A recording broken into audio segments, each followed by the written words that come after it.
giờ hôm bữa ông mình ạ không bị bên nó khi nó phút chỉ nó mà bể bể rất là bên nó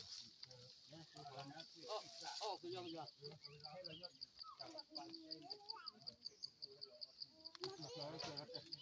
nó cái ba nó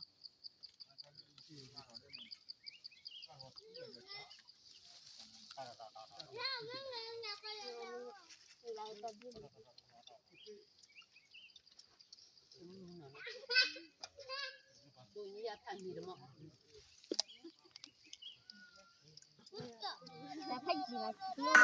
Bà cũng vừa được báo quê, là đủ quê à.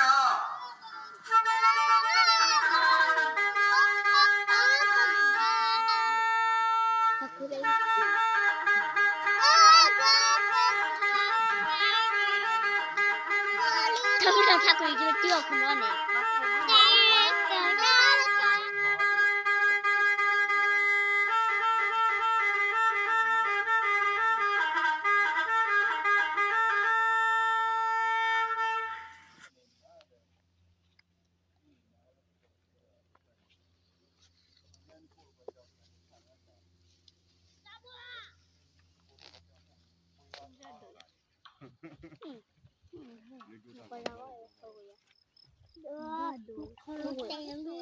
Thôi thì nó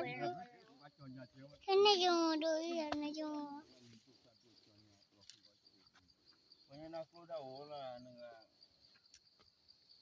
đồ đó là xem một cái cái mà chỉ là cái nón mà lên mi phone này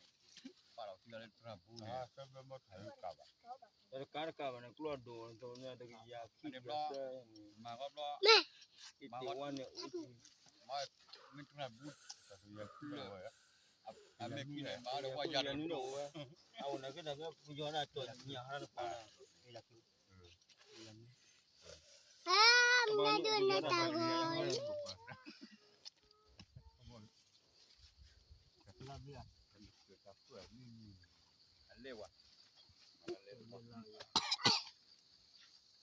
qua nhá là thằng mà nó nó bắn của đồ thì là vật đồ đâu anh đưa xe về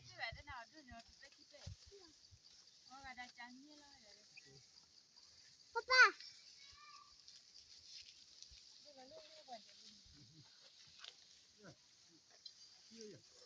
nó thì mía